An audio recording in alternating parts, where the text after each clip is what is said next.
19 फरवरी 1630 ये सिर्फ एक तारीख नहीं, ये उस हुंकार की शुरुआत है जिसने दिल्ली के तख्त से लेकर समंदर की लहरों तक को हिलाकर रख दिया।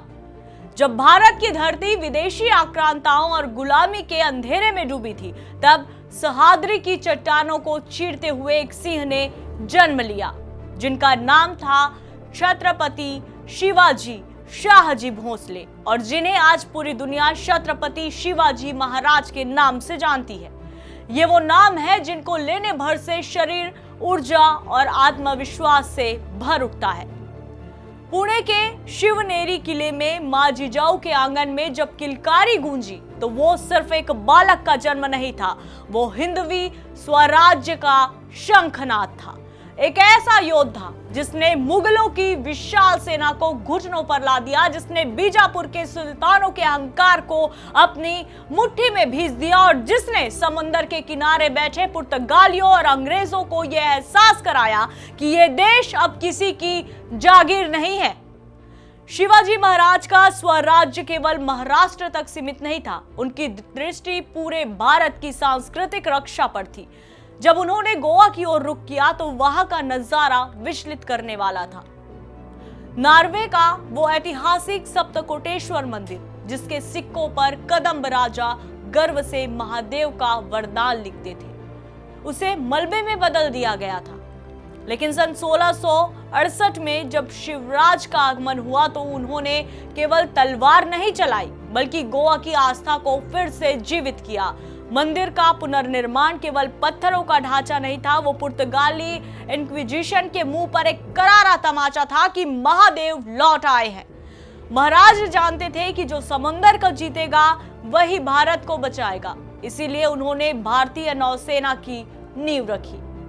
गजब की बात देखिए, उन्होंने पुर्तगाली कारीगरों रो लिटाओ विगास और उसके भाई से ही अपने पहले 20 युद्धपोत बनवाए। इसे कहते हैं शत्रु के दिमाग का इस्तेमाल उसी के विनाश के लिए करना। शिवाजी महाराज का गोवा के साथ संबंध केवल आध्यात्मिक नहीं बल्कि अत्यंत सामरिक भी था। पोंडा का किला, जिसे फणगुणी किले के नाम से भी जाना जाता है, इस सामरिक संघर्ष का मुख्य केंद्र था। 17वीं शताब्दी की शुरुआत में यह क्षेत्र बीजापुर के आदिल शाही सुल्तान के अधीन था, जिन्होंने पश्चिम से बढ़ते पुर्तगाली प्रभाव को रोकने के लिए इसे एक रक्षात्मक चौकी के रूप में विकसित किया था। शिवाजी महाराज ने सन 1675 में यहाँ मराठा ध्वज फहराया। किले का स्थान अत्यंत महत्वपूर्ण था क्योंकि ये गोवा के आंतरिक व्यापारिक मार्गों और तटीय क्षेत्रों के बीच एक सेतु का कार्य करता था। मराठा प्रशासन के तहत पोंडा किले को और ज्यादा मजबूत बनाया गया। यह पुर्तगाली विस्तारवाद के विरुद्ध एक प्रमुख अवरोधक बन गया। शिवाजी महाराज के देहांत के बाद उनके पुत्र छत्रपति संभाजी महाराज ने भी इस किले की रक्षा के लिए पुर्तगालियों के साथ भीषण युद्ध किया।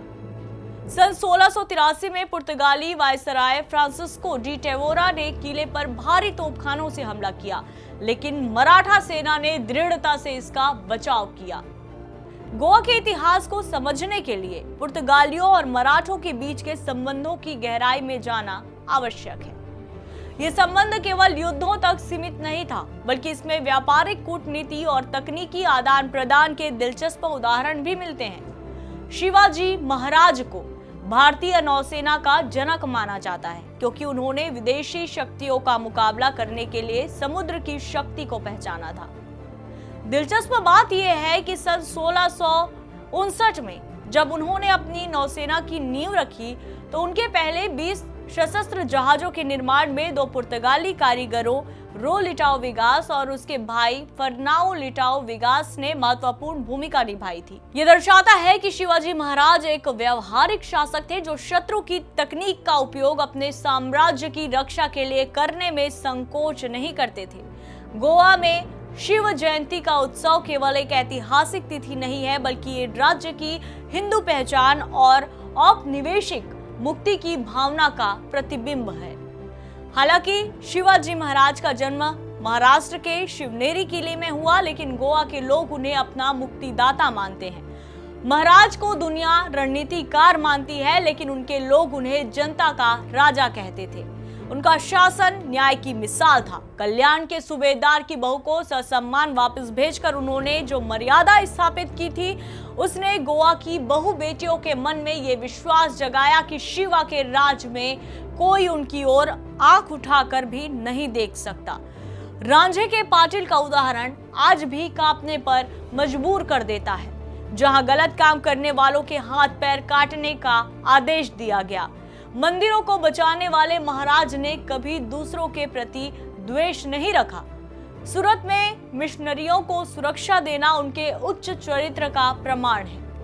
आज शिव जयंती केवल एक तारीख नहीं, एक उत्सव है।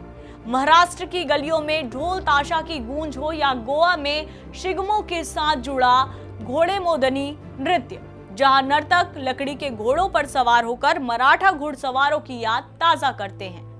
छत्रपति शिवाजी महाराज का जीवन हमें सिखाता है कि संसाधन कम हो तो भी संकल्प से साम्राज्य खड़े किए जा सकते हैं। उन्होंने हमें स्वराज्य भी दिया और सुराज्य भी। तो आइए, जब हम उनकी जयंती मना रहे होते हैं तो एक संकल्प भी लें कि हम भी उनकी तरह न्याय, साहस और राष्ट्रभक्ति के पथ पर आगे चलते रहें।